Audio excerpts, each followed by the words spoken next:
Good morning to all my medical students. How is study going? अच्छा चल रहा है। ओके ठीक है। तो प्रीवियस क्लास में हम लोगों ने स्टार्ट कर लिया था, बात किया था मॉलिक्यूलर बेसिस ऑफ इनहेरिटेंस के बारे में।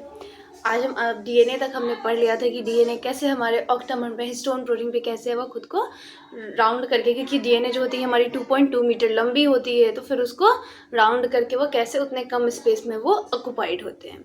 तो today we will read about, मतलब जो हमारा नेक्स्ट टॉपिक है वो है search for genetic material. Genetic material की खोज उन्होंने कैसे की।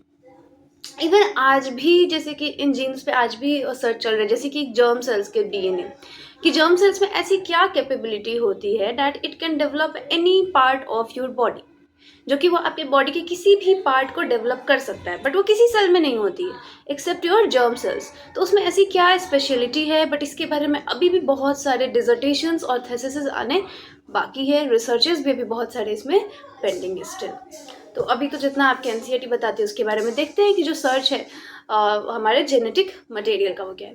तो जैसे ही हमारे जो डिस्कवरी हुई न्यूक्लिन, जो कि 1869 में, जिसको किसने डिस्कवर किया, मेजर, एंड जो प्रोपोजिशन थी आपके प्रिंसिपल्स ऑफ इनहेरिटेंस उसको किसने बताया, और जो उसके साथ मेंडल ने वाक्य। तो ऑलमोस्ट ये सेम टाइम पे ही हुई थी। लेकिन जो हमारा डीएनए जो था हमारा एक्ट, वो जेनेटिक मटेरियल की तरह काम करता था, जिसकी उसको बाद में डिस्कवर किया गया और प्रूव किया एट द एंड बाई 1926। मतलब 1869 में ही पता चल गया था कि कोई न्यूक्लिन होती है, हमारा वो डीएनए होता है, बट उसको प्रूव नहीं किया कर पाए। तो उसके लिए फिर उसी रिसर्च को कंटिन्यू करते हैं, मतलब 50 ईयर्स 60 ईयर्स ऐसी रिसर्चेज में लगते हैं। जो इंसान वो कॉन्सेप्ट लेके आता है वो उसके मरने के बाद भी जैसे उसके कलीग्स, उसके स्टूडेंट उस रिसर्च को परफॉर्म करते हैं, एंड रिसर्च ऐसे ही वर्क करती है। सो बाई 1926 क्या होता है, जो हमारे मैकेनिज्म ऑफ जो जेनेटिक इनहेरिटेंस है वो कैसे हमारे रीच, उसको मॉलिक्यूलर लेवल तक उन्होंने पढ़ा। और जो भी प्रीवियस डिस्कवरीज थी हमारे जॉर्ज मेंडल के, वॉल्टर सटन के, और उसके बाद थॉमस हंट मॉर्गन के, और भी अदर जो साइंटिस्ट थे, इन्होंने क्या कहते हैं, इन्होंने नैरोस मतलब पर्सपेक्टिव से देखा था क्रोमोसोम्स को, जो कि हमारे न्यूक्लियस पे मोस्ट ऑफ द सेल्स में प्रेजेंट होता है। तो अब यहाँ पे क्वेश्चन है कि वो एक्चुअली में मॉलिक्यूल क्या है, मतलब क्या मॉलिक्यूल है वो जो जेनेटिक मटेरियल है। यही आंसर उन्होंने वो नहीं दे पाए।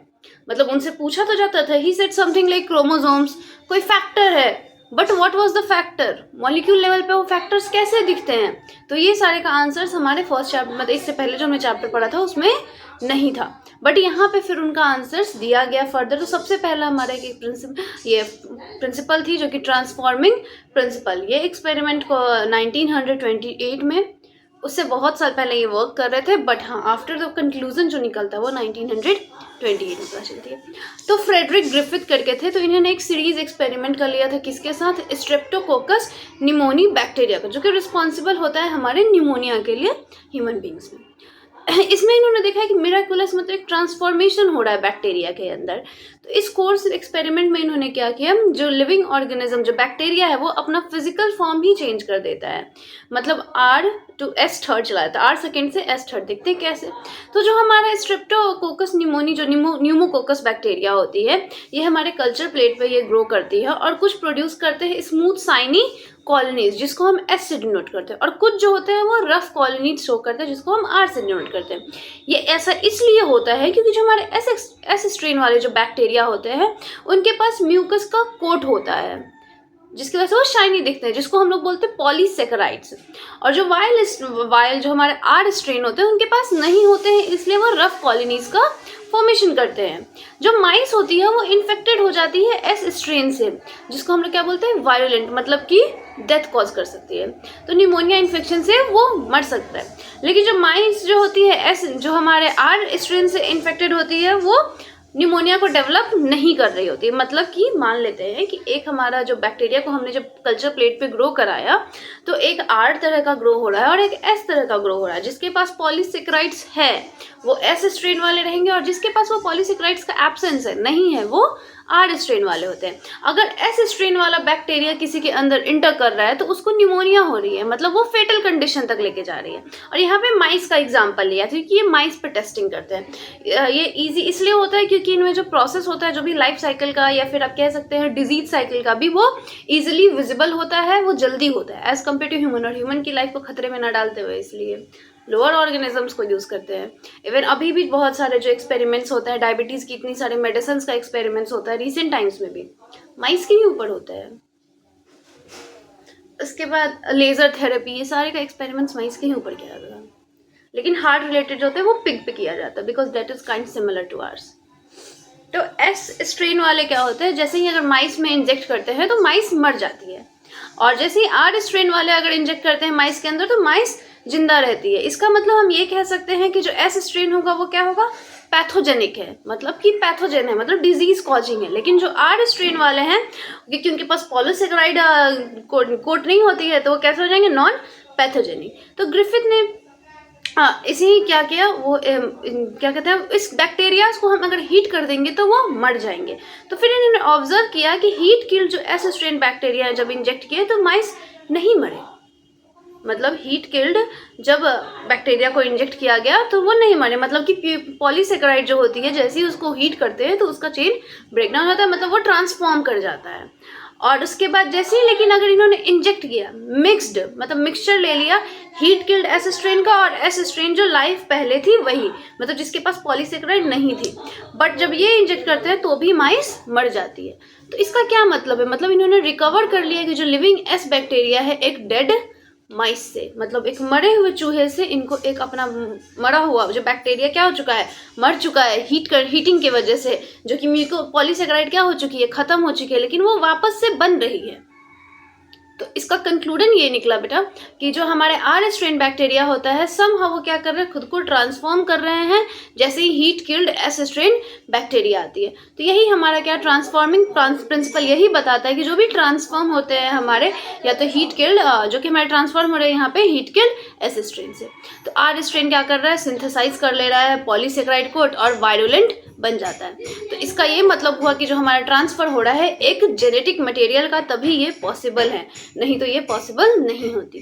तो जो भी बायोकेमिकल नेचर हमारे जेनेटिक मटेरियल का होता है वो क्लियरली फिर भी ये इस एक्सपेरिमेंट से डिफाइन नहीं कर पाया। इसमें भी बस यही बताया कि ऐसा होता है, लेकिन वो बायोमोलिक्यूल स्ट्रक्चर क्या है, मॉलिक्यूलर लेवल की बात करें तो व्हाट वाज दैट स्ट्रक्चर, तो उसके बारे में अभी भी नहीं डिफाइन थी। ओके ठीक है, तो ट्रांसफॉर्मिंग प्रिंसिपल समझे, इसमें माइस के बारे में बताया गया, ये याद रखिएगा।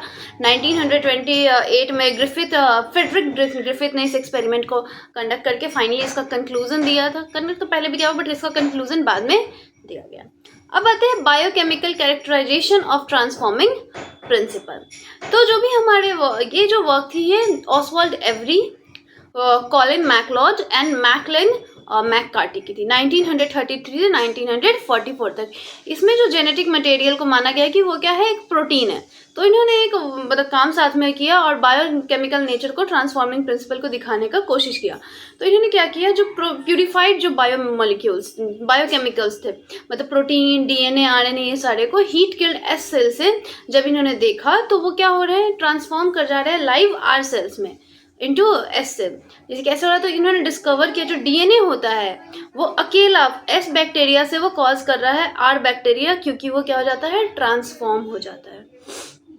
फिर उन्होंने ये भी डिस्कवर किया जो प्रोटीन होती है, प्रोटीन डाइजेस्टिंग एंजाइम्स, मतलब कि प्रोटीएजेज और आरएनए डाइजेस्टिंग आरएनएज, ये ट्रांसफॉर्मेशन में अफेक्ट नहीं होते, ये सेम के सेम रहते हैं। और जो ट्रांसफॉर्मिंग सब्सटेंस होती है वो ना तो प्रोटीन है ना ही आरएनए है। तो डाइजेशन जो होता है हमारे डीएनएज का वो क्या करता है, इनहिबिट करता है ट्रांसफॉर्मेशन को। तो इससे ये पता चला जो डीएनए है वही कॉज कर रहा है क्या, ट्रांसफॉर्मेशन। तो इन्होंने फिर से ये कंक्लूड किया, मतलब इन्होंने ये बताया कि जो डीएनए होती है यही हमारी क्या है, हेरिडिटी मटेरियल है, जो कि इससे सारे बायोलॉजिस्ट कन्विंस्ड नहीं थे, सारे बायोलॉजिस्ट उस टाइम पे नहीं माने कि नहीं ऐसा कुछ नहीं होता है। बट हाँ, today we are reading this, हम लोग अभी इस चीज़ को तो मान रहे हैं। बट हो जैसे कि आप हायर स्टडी करने लोगे ना तो इसमें भी बहुत सारे इफ्स एंड बट्स आते हैं। Research is full of ifs and buts and sometimes it's very frustrating for me, but okay let's come. तो बायोकेमिकल जो हमारा कैरेक्टराइजेशन था ट्रांसफॉर्मिंग प्रिंसिपल का वो किसने दिया था, हमारे ऑसवाल्ड एवरी ने, कॉलिन मैकलॉड ने, मैकलिन मैककार्टी, ठीक है, 1933 से 1944 तक। अब हम देखते हैं जेनेटिक मटेरियल हमारे डीएनए। जो जेनेटिक मटेरियल होता है वो क्या है, हमारे डीएनए है, मतलब अनइक्विवोकल प्रूफ। सबसे पहले अच्छा उससे पहले एक चीज़, इंडोन्यूक्लियेसेस सुना होगा। इंडोन्यूक्लियस का क्या काम होता है कि आपके ये इंटरनल जो फॉस्फोडाइस्टर बॉन्ड्स होते हैं उसको तोड़ते हैं। मतलब इंडोन्यूक्लियसेस और एक्सोन्यूक्लियस क्या करते हैं, वो टर्मिनल न्यूक्लियोटाइड्स को ब्रेक करने का काम करते हैं। साथ ही साथ हाँ, फाइनली जो प्रूफ था ना हमारे डीएनए के लिए जेनेटिक मटेरियल, वो हमारे एक्सपेरिमेंट्स हर्शी एंड चेज के एक्सपेरिमेंट से ही हमें पता चला था। चलिए अब देखते हैं वही एक्सपेरिमेंट हम पढ़ेंगे। तो जो जेनेटिक मटेरियल जो क्या है हमारा डीएनए, तो वो देखते हैं। तो जो भी अनइक्विवोकल प्रूफ तो हमारा डीएनए का क्या है कि जेनेटिक मटेरियल वो किस एक्सपेरिमेंट से आया, तो हमारे Alfred Hershey and Martha chase, जो कि 1952 में इन्होंने दिया था। इन्होंने साथ मिल करके वायरसेस पे काम किया जो कि इन्फेक्ट कर रहा है बैक्टीरिया को, और हाँ, जो कि इन्फेक्ट रहा जिसको हम लोग बोलते हैं बैक्टीरियोफेज, जो कि आपका ये नीट 2011 में भी आया हुआ है, 2023 में भी ये क्वेश्चंस आए हुए हैं इस पर से। हाँ, जो बैक्टीरियोफेज होता है वो क्या करते हैं, अटैच करते हैं बैक्टीरिया से और उसके जेनेटिक मटेरियल से, और उसके थ्रू वो कहाँ इंटर करते हैं, बैक्टीरियल सेल में। और जो बैक्टीरियल सेल होते हैं वो ट्रीट करते हैं वायरल जेनेटिक मटेरियल्स को जैसा कि वो उसका खुद का है। मतलब बैक्टीरिया के अंदर ये इंटर कर रहा है। जो बैक्टीरियोफेज होता है वो क्या करता है, बैक्टीरिया के अंदर चला जाता है और बैक्टीरिया को लगता है कि वो उसी का क्या है, जीएनए है, मतलब डीएनए है, जीन है मतलब बेसिकली। तो क्या करता है बैक्टीरिया जो सेल होता है वो वायरल जेनेटिक को ही अपने जीन की तरह ट्रीट करने लगता है, और इसका हमें सब्सिक्वेंट देखने को ये मिलता है कि वो और ज़्यादा नंबर ऑफ वायरस पार्टिकल्स को प्रोड्यूस करना शुरू कर देता है। तो हर्शी और चेज ने क्या किया, इसके साथ वर्क किया साथ में, और मतलब साथ में खुद काम किया। उन्होंने डिस्कवर किया कि या तो ये एक प्रोटीन है या फिर ये एक डीएनए है जो कि हमारे वायरसेस से कहाँ एंटर हो रही है, बैक्टीरिया के अंदर। और ये ग्रू कर रहा है कुछ वायरसेस को भी हमारे मीडियम में, जो कि कंटेन कर रहा है रेडियो एक्टिव फॉस्फोरस, और कुछ हमारे मीडियम वैसे कंटेन कर रहे हैं जिसमें रेडियो एक्टिव सल्फर प्रेजेंट है।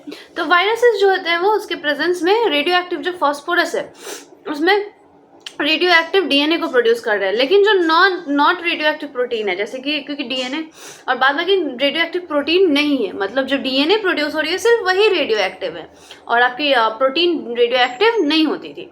क्योंकि डीएनए में क्या होता है, हमारा फॉस्फोरस होता है लेकिन प्रोटीन नहीं होती है।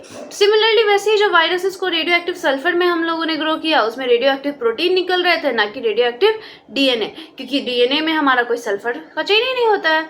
तो फिर इसी पे हर्शी एंड चेज ने प्रूव किया कि जो डीएनए होता है ये हमारा बेसिक जेनेटिक मटेरियल होता है। फिर ये आपका जिसमें फॉस्फोरस को P32 फॉस्फोरस यूज किया गया था, NS35 जो कि उसका मॉलिक्यूलर मास है। अब आगे देखते हैं। तो रेडियो एक्टिव जो आपके फेजेस थे वो अलाउ करते हैं कि वो क्या करे, अटैच कर पा रहा था ई कोलाई बैक्टीरिया से। तो इसका इन्फेक्शन हमें प्रोसीडेड आगे देखने को मिलता है। जो वायरल कोट्स होते हैं वो रिमूव हो जाते हैं हमारे बैक्टीरिया से, और वो साथ में आकर के क्या करते हैं, ब्लेंडर की तरह मिक्स हो जाते हैं। और जो वायरस के जो पार्टिकल्स होते हैं वो सेपरेट हो जाते हैं बैक्टीरिया से बाई स्पिनिंग, मतलब सेंट्रीफ्यूज के फॉर्म में। और जो बैक्टीरिया जो कि इन्फेक्टेड होता है वायरसेस से, वो रेडियो एक्टिव डीएनए प्रोड्यूस करता है, वो रेडियो एक्टिव ही रह जाता है। इंडिकेट करता है कि जो डीएनए ही जो मटेरियल है वही क्या कर रहा है, पास कर रहा है वायरस से बैक्टीरिया में। और जो बैक्टीरिया जो कि इन्फेक्टेड आपके वायरसेस से है और जिसमें क्या रेडियो एक्टिव प्रोटीन्स है, तो मतलब कि वो उसमें क्या है आपका सल्फर वाली है। तो इनके इंडिकेट करता है जो प्रोटीन होता है वो इंटर नहीं करता है बैक्टीरिया में वायरसेस से, तो इसलिए जो डीएनए ही होगा वही हमारा क्या है, जेनेटिक मटेरियल है जो कि हमारे पास करता है एक वायरस से बैक्टीरिया में। जैसे इसकी एक डायग्रामेटिक व्यू है हर्शी एंड चेज एक्सपेरिमेंट में। तो सबसे पहले एक बैक्टीरियोफेज हमने लिया, उसमें क्या हुआ, रेडियो एक्टिव सल्फर को लेबल कर दिया गया है प्रोटीन कैप्सूल में। एक दूसरा हमने लिया है रेडियो एक्टिव फॉस्फोरस वाला जो कि लेबल डीएनए उसमें दे देगा। फिर इसको जब ये आगे चल कर क्या होता है, जब बैक्टीरिया के अंदर इंटर करता है दोनों, तो फिर इन्फेक्शन होगा सबसे पहले, फिर वो ब्लेंडिंग होगी मतलब मिक्सिंग होगी उसकी जेनेटिक मटेरियल की। और जब सेंट्रीफ्यूगेशन मतलब कि दोनों जब अलग होंगे तो क्या देखने को मिलता है कि कोई भी रेडियो एक्टिव सेल्स नहीं देखने को मिलता है सल्फर वाले केस में। और रेडियो एक्टिव डिटेक्टेड मतलब जो होता है सल्फर में वो सुपर नेटेंट होता है, लेकिन रेडियो एक्टिव फॉस्फोरस आपको डिटेक्टेड देखने को मिलते हैं सेल्स में, और आपके कोई भी ऐसे रेडियो एक्टिव डिटेक्टेड नहीं होता है सुपर नेटेंट, मतलब कि जो बैक्टीरियोफेज निकल जाता है उसमें कोई रेडियो एक्टिविटी नहीं होती है, लेकिन आपके बैक्टीरिया में देखने को मिलता है। सो जस्ट उसका ऑपोजिट हो रहा है। तो इसी से हमारा कंक्लूड हम करते हैं कि जो हमारा डीएनए है वो क्या होता है, वही है हमारा जेनेटिक मटेरियल, ना कि कोई प्रोटीन। फिर इसके 1975 में फ्रैंकल और कॉनरैड ने मिल करके टोबैको मोज़ैक वायरस पे इसको चेक किया, जो कि रॉड शेप की होती है, प्रोटीन और आरएनए का प्रेजेंस देखने को मिला और डीएनए एब्सेंस थे। तो सिंगल स्ट्रैंडेड आरएनए और प्रोटीन कोड, जिसको हम लोग कैप्सिड बोलते हैं, तो फिर इसी यूनिट ऑफ कैप्सिड को क्या बोलता है, कैप्सोमेयर्स। अब आते हैं प्रॉपर्टीज हमारे जेनेटिक मटेरियल का, मतलब डीएनए वर्सेस आरएनए, डीएनए और आरएनए में क्या अंतर है। तो जो भी हमारा डिस्कशन चल रहा था, तो इससे ये डिबेट क्लियर होगी कि जो हमारे प्रोटीन्स है और जो डीएनए है, ये क्या है, हमारे जो जेनेटिक मटेरियल वो अनइक्विवोकल है, और ये रिजॉल्व हमारा हो गया किससे, हर्शे एंड चेस के एक्सपेरिमेंट से। ये हमारा एस्टैब्लिश एक फैक्ट की तरह लिया गया कि डीएनए जो होता है यही हमारा जेनेटिक मटेरियल की तरह काम करता है। लेकिन बाद में और भी क्लियर हुआ कि जैसे कि कुछ हमारे वायरसेस में क्या होते हैं, आरएनए ही जेनेटिक मटेरियल होता है। जैसे कि एग्जाम्पल इसका दिया हुआ है, टोबैको मोज़ैक जो वायरस होती है, और क्यूबी बैक्टीरियोफाज होता है ये। तो ये आंसर है उस क्वेश्चन के जिसमें हमारे क्या होते हैं, आरएनए ही जेनेटिक मटेरियल होता है। अच्छा, तो ऐसा क्यों होता है, जो डीएनए होता है वो प्रीडोमिनेंट जेनेटिक मटेरियल होता है, लेकिन जो आरएनए होता है वो डायनेमिक फंक्शन करता है, मतलब मैसेंजर का काम करता है, अडेप्टर का काम करता है। तो इन दोनों के स्ट्रक्चर में ऐसा क्या डिफरेंस है, मतलब दोनों के न्यूक्लिक एसिड्स ऑफ मॉलिक्यूल में, ठीक है। क्या आपको याद आ रहा है कि जो chemical difference between DNA and RNA, उसके साथ साथ मॉलिक्यूल जो होती है ये क्या करते हैं, एक्ट करते हैं जेनेटिक मटेरियल के लिए। तो वो फुलफिल कौन कौन से कैरेक्टरिस्टिक उनके अंदर होना चाहिए। तो सबसे पहले उनके अंदर एबिलिटी होनी चाहिए कि वो क्या करे, खुद को जनरेट करे, मतलब अपनी रेप्लिकेशन को बनाए, मतलब डीएनए से डीएनए को बनाए। और ये कैसे होना चाहिए, केमिकली और स्ट्रक्चरली क्या होने चाहिए, स्टेबल होने चाहिए, जो डीएनए में होता है। ये कैसे होना चाहिए, तो हमारे स्लो चेंज के लिए होना चाहिए, मतलब इसमें म्यूटेशन बहुत ही स्लो होनी चाहिए ताकि हमारा इवोल्यूशन भी हो। अगर बहुत ज़्यादा फास्ट म्यूटेशन हो जाता है तो वो तो डिसऑर्डर हो जाती है, डिजीज़ हो जाती है, क्योंकि हमारी बॉडी उसको अडेप्ट ही नहीं कर पाती है। ये हमारा क्या करना चाहिए, एक्सप्रेस करना चाहिए खुद को एक स्लो फॉर्म में, मेंडेलियन कैरेक्टर्स के फॉर्म में। अगर हम बात आगे देखते हैं तो ये हमारा एक एग्जामिन करता है जो भी रिक्वायरमेंट होता है 1 by 1 को। तो जैसे कि जो हमारा रूल ऑफ बेस पेयरिंग होता है और कॉम्प्लीमेंट्रिटी, तो जो बोथ हमारा न्यूक्लिक एसिड्स है डीएनए और आरएनए, इसमें एबिलिटी होती है कि वो डायरेक्ट कर ले अपने डुप्लीकेशंस को। जो अदर मॉलिक्यूल्स होते हैं लिविंग सिस्टम में, जैसे कि प्रोटीन सॉरी, इस क्राइटेरिया को फुलफिल नहीं कर सकते हैं। मतलब जो इनका डुप्लीकेशन है, ये कैरेक्टरिस्टिक इनमें डीएनए और आरएनए में ही है, मतलब हमारे न्यूक्लिक एसिड्स के ही अंदर है, प्रोटीन्स में ये कैरेक्टरिस्टिक्स नहीं है। उसके अलावा जो जेनेटिक मटेरियल जो होता है हमारे स्टेबल होने चाहिए इनफ कि वो अपने different stages of life cycle में वो खुद को चेंज ना कर ले, या फिर एज के साथ या फिर फिजियोलॉजी बदलने के साथ एक ऑर्गेनिज्म में हमारा जेनेटिक मटेरियल चेंज नहीं होना चाहिए। क्योंकि जैसे कि स्टेबिलिटी सबसे मेन एक प्रॉपर्टी है हमारे जेनेटिक मटेरियल, जो कि काफ़ी इविडेंट रहा है ग्रिफिथ के एक ट्रांसफॉर्मिंग प्रिंसिपल में। क्योंकि जो हीट की वजह से जो बैक्टीरियाज में किल हो जा रहे थे और एटलीस्ट वो डिस्ट्रॉय नहीं हो रहे थे, है ना। तो कुछ ऐसा प्रॉपर्टी है हमारे जेनेटिक मटेरियल जिसकी वजह से वो क्या रहता है, स्टेबल रहता है। तो इसको हम इजीली एक्सप्लेन कर सकते हैं ना, कि जो डीएनए होता है उसके 2 स्ट्रैंड्स होते हैं, कंप्लीटली क्या होते हैं, सेपरेटेड होते हैं बाय हीटिंग, फिर बाद में वो साथ आ जाते हैं। तो एक अप्रोप्रिएट कंडीशन जैसे ही उसको दिया जाता है तो वो साथ आ जाते हैं। और 2OH जो ग्रुप प्रेजेंट होता है एवरी न्यूक्लियोटाइड में हमारे आरएनए में, वो एक रिएक्टिव ग्रुप होता है और वो आरएनए को लेबल बनाता है, मतलब कि ईजिली वो क्या हो जाए, डिग्रेड हो जाए। तो आरएनए हमारा क्या होता है, इसको हम लोग इसलिए कैटलिस्ट की तरह यूज करते हैं और ये हमारी कैटालिटिक एक्टिविटी शो करती है, क्योंकि ये क्या है, रिएक्टिव होती है। जो डीएनए होती है वो केमिकली क्या होती है, काफी कम रिएक्टिव होती है और स्ट्रक्चरली जो होती है वो काफी ज्यादा स्टेबल होती है, जब इसको हम कंपेयर करते हैं किससे, आरएनए से। तो जो भी हमारे अमंग जो 2 न्यूक्लिक एसिड्स को देखें तो डीएनए जो होता है हमारा बेटर जेनेटिक मटेरियल है, इसलिए हमारे यूकैरियोट्स में पूरे के पूरे क्या देखने को मिलते हैं, डीएनए ही देखने को मिलते हैं। इनफैक्ट अगर हम आगे देखें तो जो प्रेजेंस होती है ना थायमीन की, जो यूडासिल के प्लेस पे होती है, वो हमें और ज़्यादा एडिशनल स्टेबिलिटी देती है, मतलब हमारे डीएनए को। इसका और ज़्यादा डिस्कशन आगे है हायर क्लासेस में जब आप पढ़ोगे, स्पेशली जो लोग बायोटेक परस्यू करते हैं या फिर रिसर्च फील्ड में जाते हैं उनको डीएनए के बारे में पढ़ाया जाता है, एक पर्टिकुलर अगर आपने उसको चूज़ किया तो। अगर हम डीएनए और आरएनए को हम क्या कर रहे हैं, म्यूटेट करा पाए, तो जो आरएनए हो जाएगी वो कैसे हो जाएगी, हमारी अनस्टेबल हो जाती है और म्यूटेट कर जाती है काफ़ी ज़्यादा फास्टर रेट पे। लेकिन कंसिक्वेंट जैसे कि हम वायरसेस के आरएनए को, जीनोम को देखेंगे तो इसकी शॉर्टर लाइफ स्पैन होती है, जल्दी म्यूटेट कर जाती है और इवॉल्व भी जल्दी कर जाती है। तो आरएनए क्या होती है, डायरेक्टली कोड कर लेती है अपने सिंथेसिस के लिए, प्रोटीन्स के लिए। तो ये हमारे इजीली क्या होते हैं, इसके कैरेक्टर्स एक्सप्रेस होते हैं। तो एमआरएनए है, आरआरएनए है और ट्रांसफर आरएनए होते हैं। तो डीएनए जो होता है जबकि वो डिपेंडेंट होता है किस पे, आरएनए पे, हम अपने प्रोटीन को सिंथेसिस करने के लिए। ये जो प्रोटीन सिंथेसिस होती है ये एक मशीन लाइक ही एक इवॉल्व होती है हमारे आरएनए के अराउंड। और ये जो डिस्कशन है दोनों ही आरएनए और डीएनए का, ये हमारा किसकी तरह काम करते हैं, एज अ जेनेटिक मटेरियल। जो डीएनए होता है वो ज़्यादा स्टेबल होता है, हमारे स्टोरेज के लिए भी, हमारे जेनेटिक इन्फॉर्मेशन को भी स्टोर करके रखता है। साथ ही साथ हमारे ट्रांसमिटेड जो जेनेटिक इन्फॉर्मेशन का होता है उसके लिए हमारा आरएनए काफ़ी बेटर होता है। मतलब there are lots of differences between DNA and RNA. अब आ जाते हैं आरएनए वर्ल्ड को देखते हैं, आरएनए की क्या दुनिया है। तो मतलब इसमें कुछ बस सिंगल स्ट्रैंडेड आरएनए को छोड़ के और एक्सेप्ट कुछ वायरसेस को छोड़ के बाद बाकी इसमें आएंगे। तो हमारे को जो डिस्कशन चल रहा है तो इमीडिएट क्वेश्चन ये आ जाता है कि which is the first genetic material. तो फिर हमारा सबसे पहला जेनेटिक मटेरियल कौन सा रहा, आरएनए या डीएनए। तो हम इसे डिटेल में डिस्कस तब करेंगे जब इवोल्यूशन पढ़ेंगे, लेकिन यहाँ पे कुछ हाईलाइट कर देते हैं कुछ फैक्ट्स और पॉइंट। जो आरएनए है वो हमारा फर्स्ट जेनेटिक मटेरियल है, क्योंकि ये हमारा इनफ एविडेंस शो करता है कि जो भी हमारे एसेंशियल लाइफ प्रोसेस के लिए, जैसे कि मेटाबॉलिज्म, ट्रांसलेशन, स्प्लाइसिंग, इसके लिए हमारे पास क्या है, इवॉल्व आरएनए है। तो आरएनए हमारे किसके तरह इसको हम यूज़ करते हैं, जेनेटिक मटेरियल के साथ साथ एज अ कैटलिस्ट। और कुछ इंपॉर्टेंट बायोकेमिकल रिएक्शंस भी हमारे लिविंग सिस्टम्स में होते हैं, उसको कैटेलाइज करने का काम क्या होता है, आरएनए कैटलिस्ट का। और समटाइम्स वो किसी भी प्रोटीन एंजाइम से नहीं होते। आरएनए जो होता है हमारा कैटलिस्ट जो होता है वो रिएक्टिव होता है, और ये इसके लिए क्या होगा, अनस्टेबल होगा। तो जो डीएनए होता है वो इवॉल्व फॉर्म ही है हमारे आरएनए का, जिसमें हमारी केमिकल मॉडिफिकेशंस हुई है, जिसके वजह से वो काफ़ी ज़्यादा क्या हो गए, स्टेबल हो गए। तो डीएनए जो डबल स्ट्रैंड होने की वजह से इनमें कॉम्प्लीमेंट्री स्ट्रैंड जो आती है उसको और ज़्यादा क्या करती है, रेसिस्ट करती है कि वो एक इवोल्यूशनरी प्रोसेस में खुद को क्या करे, और रिपेयर करे। मतलब अपने में ज़्यादा चेंजेस एक टाइम में ही नहीं लाना है। तो ये हमारे डीएनए के लिए, और इसलिए आरएनए हमारा पहला जेनेटिक मटेरियल था।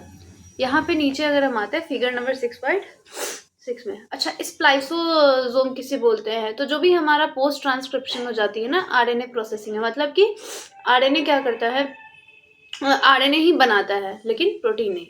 डीएनए और आरएनए जो होती है ना हमारे दोनों ही क्या होते हैं, पॉलीमर ही होते हैं न्यूक्लियोटाइड्स के। अब देखते हैं रेप्लिकेशन, वी विल, हाँ रेप्लिकेशन देख लेते हैं, एक्सपेरिमेंटल प्रूफ कल देखेंगे। ओके, सो रेप्लिकेशन, तो इसमें हम जब प्रपोज किया गया था double helical structure of DNA, जिसको किसने प्रपोज किया था, वॉटसन एंड क्रिक ने। और ये कैसे इन्होंने प्रपोज किया, जैसे ही आपको ये रेप्लिकेशन डीएनए का देखते हैं, मतलब इसके ओरिजिनल स्टेटमेंट ये थे कि ऐसा एस्केपमेंट ये नहीं देखे इन्होंने नोटिस, जो कि स्पेसिफिक पेयरिंग थी हमारे। इमीडिएटली इन्होंने बताया कि जो पॉसिबल कॉपिंग मैकेनिज्म होती है जेनेटिक मटेरियल की, जो कि वॉटसन एंड क्रिक ने 1953 में बताया। ये जो स्कीम है वो बताते हैं कि जो दो स्ट्रैंड्स होते हैं वो क्या होते हैं, सेपरेट होते हैं, टेम्पलेट की तरह काम करते हैं अपने न्यू कॉम्प्लीमेंट्री स्ट्रैंड्स को सिंथेसिस में।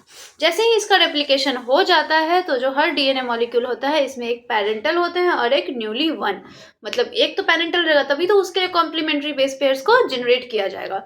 तो एक कॉम्प्लीमेंट्री रहती है, एक पैरेंटल रहती है और एक न्यूली सिंथेसाइज रहते हैं। तो ये इसी स्कीम को हम लोग क्या बोलते हैं, सेमी कंजर्वेटिव डीएनए रेप्लिकेशन। तो सेमी कंजर्वेटिव के बारे में किसने बताया, हमारे वॉटसन एंड क्रिक सर ने बताया।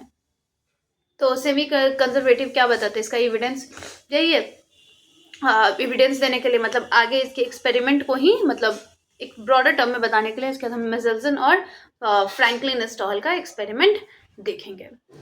So that's it for the day. ढेर सारे MCQs लगाओ, असर्शन रीजंस के क्वेश्चन बनाओ, और कोशिश करो कि कोई भी एक टेस्ट सीरीज ले लो, बिकॉज अब टाइम यू डोंट, मतलब you have time, still you have, ऐसा नेगेटिव नहीं होना है, क्योंकि अभी आपके पास टाइम है, आप इजीली अभी भी अगर चाहोगे तो you can do it. So okay, all the best, do your best, जितना आप कर सकते हो उतना करो। Okay, bye bye, see you in the next class.